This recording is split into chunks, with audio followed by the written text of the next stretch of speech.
네, 코로나 바이러스 감염증 19 국내 발생 현황을 말씀드리겠습니다. 5월 2일 0시 현재 총 누적 확진자 수는 1,780명입니다. 이 중에서 해외 유입이 1,081명이며 우리나라 국민이 90.5%를 차지하고 있습니다. 이 중 84.6%인 9,123명이 격리 해제되었습니다. 신규 확진자는 6명이고 격리 해제는 51명이 증가하였습니다. 안타깝게도 2명의 사망자가 발생하였습니다. 심심한 애도의 말씀을 드리고 유가족 분들께도 위로를 드립니다. 지역별 현황을 보게 되면 해외 유입이 6명이고 지역 발생은 한 건도 없습니다.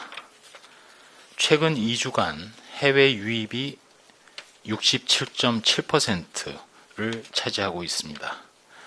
어제 신규로 확인된 해외 유입 환자는 6명입니다. 유입 국가는 미국이 3명으로 가장 많고 유럽 1명, 기타 터키와 파키스탄 입국자들이었습니다. 중앙방역대책본부에서는 연휴 그리고 주말을 맞아서 종교시설, 유흥시설 등에 대한 각별한 주의를 당부드립니다. 온라인 등 비대면, 비접촉 종교 행사 활용을 권장드립니다. 현장 예배를 하실 시에도 발열 감시 그리고 참여자 간의 충분한 거리 유지, 마스크 착용이 필요합니다. 또한 침방울이 튈 수 있는 합창이라든지 구호 등의 행위를 자제해 주시기 바랍니다. 65세 이상 어르신이나 만성질환자, 임산부 등 고위험군이 모이는 경우 다중이 모이는 밀폐된 시설의 방문을 자제해 주시기 바랍니다. 유흥시설도 운영을 최대한 자제해 주시고 불가피하게 운영할 경우라도 입구에서 발열 체크 그리고 호흡기 증상 여부를 확인하고 소독 및 환기를 철저히 하는 등 방역 지침을 꼭 지켜주시기 바랍니다. 최근 여행 등 야외 활동이 증가하고 있습니다. 여행과 야외 활동 시에도 주의사항을 꼭 지켜주시기 바랍니다. 이미 여행 중이신 분들도 있는데 여행 중에는 손을 자주 씻으시고 기침이라든지 재채기를 할 때 휴지나 손수건 또는 옷소매 안쪽으로 가려주시기 바랍니다. 밀폐되거나 밀집된 장소를 가는 것을 최대한 피해 주시고 줄을 서시거나 또 이동하실 때 사람 간의 2m 이상의 거리를 충분히 두시기 바랍니다. 여행 장소를 이동할 때는 되도록 개별 차량을 이용하시되 대중교통을 이용하실 때에는 마스크를 착용해 주시기 바랍니다. 휴게소나 식당, 카페를 이용할 때 혼잡한 곳은 피하고 머무르는 시간도 최소화해 주시기 바랍니다. 특별히 오늘은 여행 후의 주의사항을 더 강조드립니다.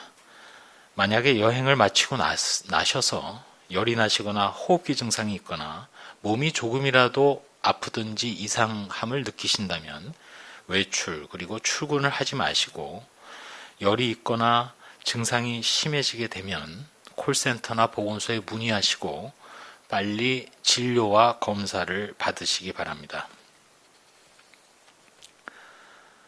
중앙방역대책본부에서는 코로나19 확진자의 이동 경로 등 정보를 공개할 때 역학적인 이유 그리고 확진자의 사생활 보호 등의 다각적인 측면을 고려해서 필요한 정보에 한해서만 공개할 것을 권고한 바 있습니다. 따라서 확진자 동선 공개 시 개인을 특정하는 정보는 공개하지 않고 있고 정보의 공개 기간도 확진자가 마지막 접촉자와 접촉한 날로부터 14일 경과 시까지로 권고하였습니다. 이에 따라서 중앙방역대책본부에서는 기존 보도 자료에서 확진자의 동선 등을 삭제하는 작업을 내일까지는 완료할 계획입니다.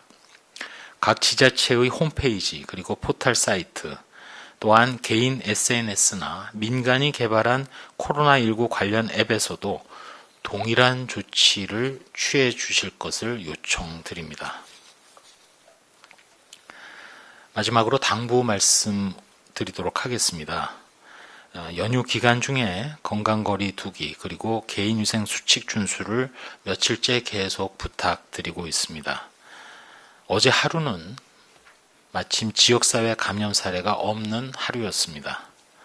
이미 지난번에도 한번 말씀드렸습니다만 2주 전 국민들 중에 2,900만 명 이상 분들이 참여한 선거가 있었고, 특히 자가격리나 또 확진자 분들 중에 거소투표 등 10,000명 이상도 추가로 투표권을 행사한 사례가 있습니다.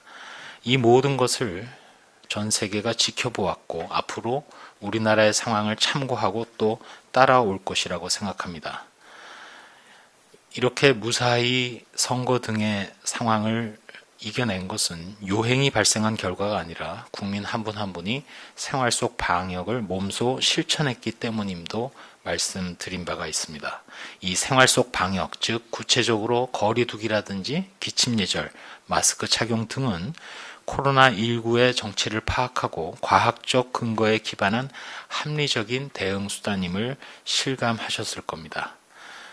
현재 오랜만에 누리는 활기를 계속 유지하시기 위해서는 반드시 생활 속 거리두기 그리고 감염 예방 수칙을 계속해서 지금처럼 지켜가 주시기를 간곡하게 당부드립니다.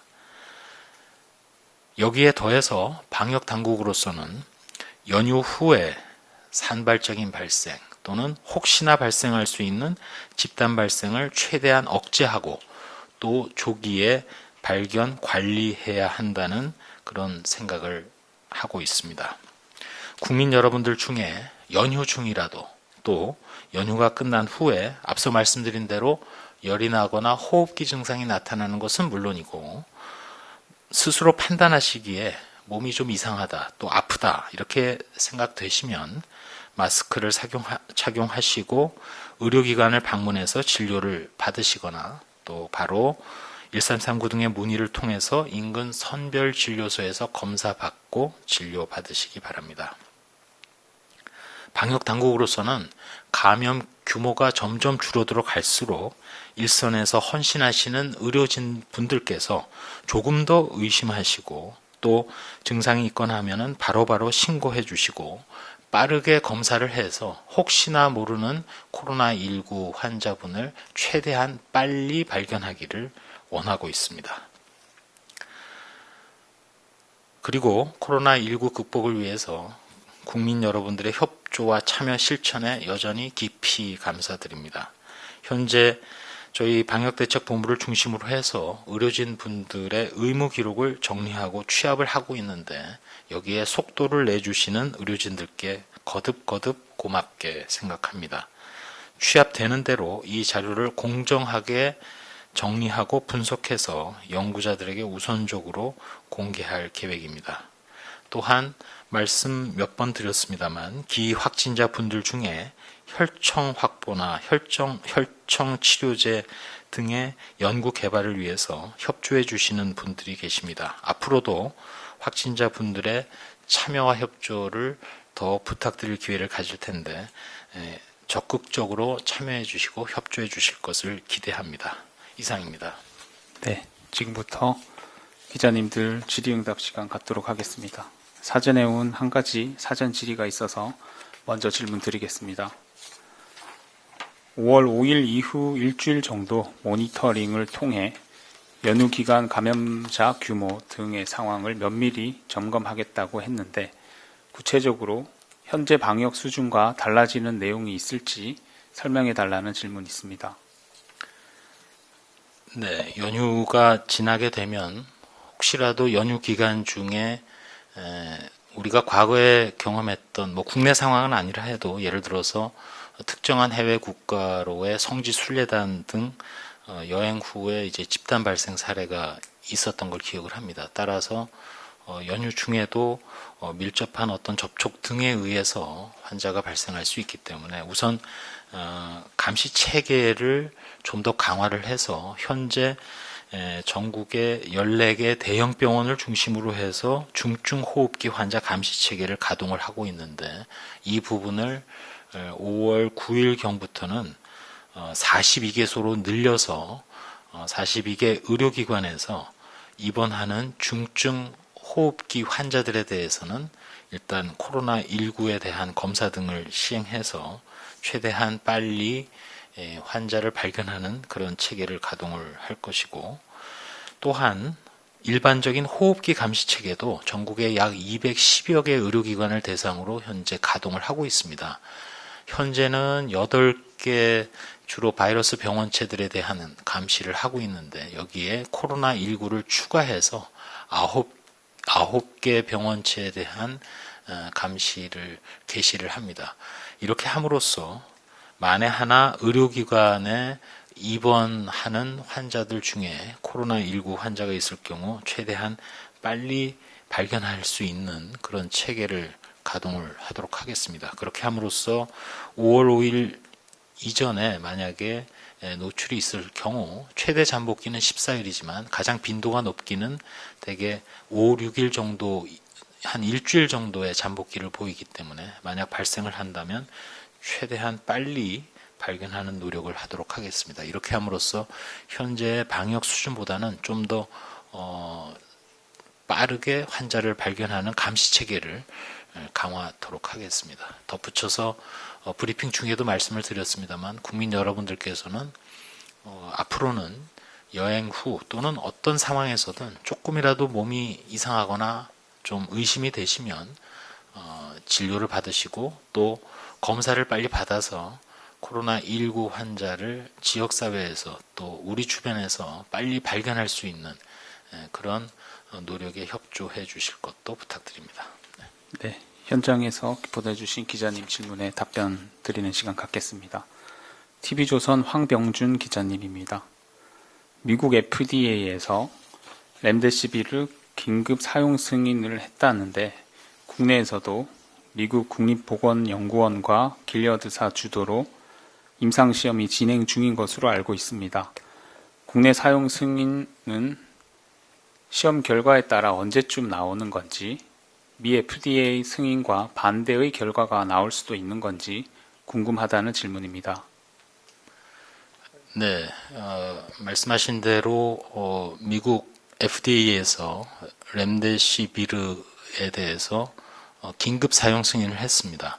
다만 이것은 정식 사용 승인은 아니고, 또한 긴급 사용 승인에 한정된 대상, 즉 코로나19가 의심되거나 확진된 환자 중에서도 중증의 환자, 특정해서 산소 포화도가 94% 이하이면서 산소를 흡입하거나 또는 기계적 호흡, 심지어 에크모 등 그렇게 중증의 환자인 성인과 아동에 대한 치료로 국한이 돼서 일단 긴급 사용 승인이 되었습니다. 전 세계적으로 미국을 제외하고도 9개 나라가 지금 임상시험에 참여를 하고 있고, 약 67개 장소와 기관에서 임상시험이 현재 이루어지고 있는 상황입니다. 국내에서도 이미 설명드린 대로 3건의 임상시험이 진행이 되고 있습니다. 저희 방역당국에서는 일단 식약처와 긴밀히 협의와 협조를 하고 있습니다. 약사법 제85조의 2에 특례 수입 조항이 있기 때문에 식품의약품안전처장은 관계부처 장의 요청에 따라서 품목 허가나 품목 신고가 되지 않은 의약품에 대해서도 제조를 하게 하거나 또 수입자로 하여금 수입하게 하는 행위 등을 할 수 있는 법적 근거는 있습니다. 일단 이런 부분들이 진행되기 위해서는 현재 국내에서도 임상시험이 진행되고 있고, 또 중앙임상위원회 등 전문가들 중에 일부가 그 임상시험에 참여하거나 또는 참여하고 있는 기관에 소속되어 있기도 합니다. 따라서 요약을 한다면 방역당국으로서는 관계당국과 관계부처와 긴밀히 협조하면서 또한 전문가들과 논의해서 관련된 렘데시비르의 임상시험 결과에 대한 정리, 그리고 국내의 유사시 특례 수입 절차의 빠른 진행 등에 대해서 충분히 지금 대비하고 진행하고 있다는 말씀을 드립니다. 다만 임상시험 결과에 대해서는 전문가들의 영역이기 때문에 일부 사망률과 관련해서는 통계학적인 유의성에 대해서 좀 의문을 표시하는 전문가들도 있고, 그럼에도 불구하고 현재 상황에서 렘데시비르가 그래도 최초로 그 권위 있는 미국의 FDA 기관에서 긴급 사용 승인을 했다는 것에 큰 의미를 저희 방역 당국에서도 인지하고 있다는 말씀도 드립니다. 네. 다음은 YTN 이형원 기자님 질문입니다. 지역 발생이 거의 없는 상황입니다. 안정세를 유지하기 위해 방역 당국이 예의주시하고 있는 점이 있을지, 또 코로나19 풀린 표본 검사는 앞으로 어떤 집단에 더 확대 적용할 예정인지에 대해서 질문하셨습니다.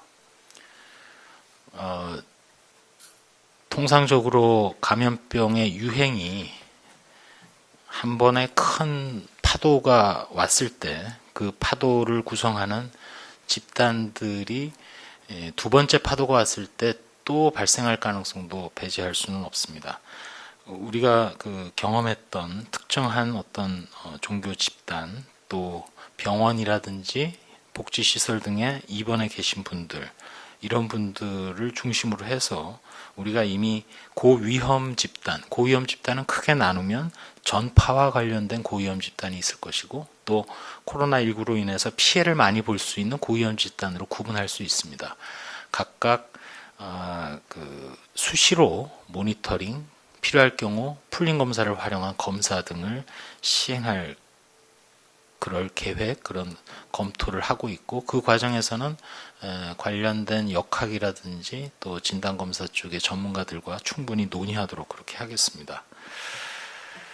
이미 그 오전 브리핑 때도 소개가 됐습니다만, 수도권 등을 중심으로 해서 요양병원 환자나 종사자 등에 대한 일단 검사 결과에서는 다행히도 양성자가 한 명도 나오지는 않았습니다.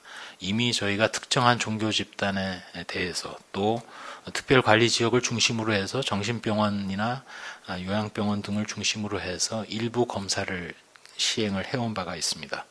이러한 부분에 대해서 향후에도 저희가 그 표본 검사, 풀링 표본 검사를 활용해서 그러한 고위험 집단을 대상으로 전문가들과의 논의를 거쳐서 또 우선순위 등을 파악을 해서, 또 지역적으로도 특별관리를 했던 지역을 우선으로 해서 하는 방안 등을 검토하고 있다는 말씀을 드립니다.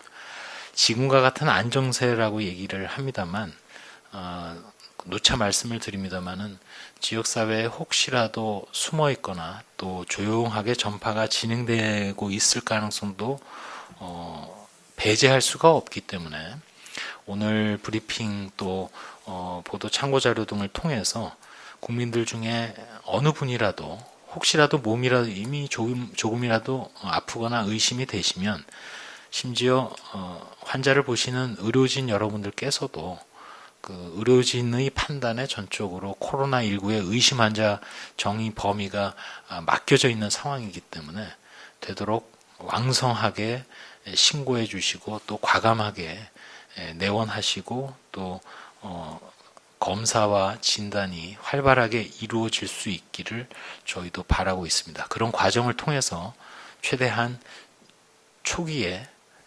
코로나19 환자를 발견을 함으로써 현재 안정세를 계속 유지해 나갈 수 있도록 최선의 노력을 다하겠습니다. 네. 다음은 CBS 황영찬 기자님 질문입니다.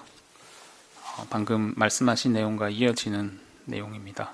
지역사회 환자 발생이 어제는 1명, 오늘과 2일 전에는 없는 것으로 나타났는데, 조심스럽지만 현 상황이 지역사회에 숨어있는 확진자가 거의 없고 감염 위험도가 많이 낮아졌다는 판단이 가능할지 질문했습니다. 일단 그 3월 22일 후 강력한 또는 일반적인 사회적 거리 두기를 통해서 지역사회에서 기초 재생산 지수 자체를 많이 떨어뜨려서 1 이하로 만들므로써 환자를 대폭 줄일 수 있다는 이론적 근거에 대해서 여러 차례 소개드린 바가 있습니다. 그런 노력들을 통해서 현재 나타나고 있는 상황이 3월 22일 이후에 이루어진 노력의 결과입니다.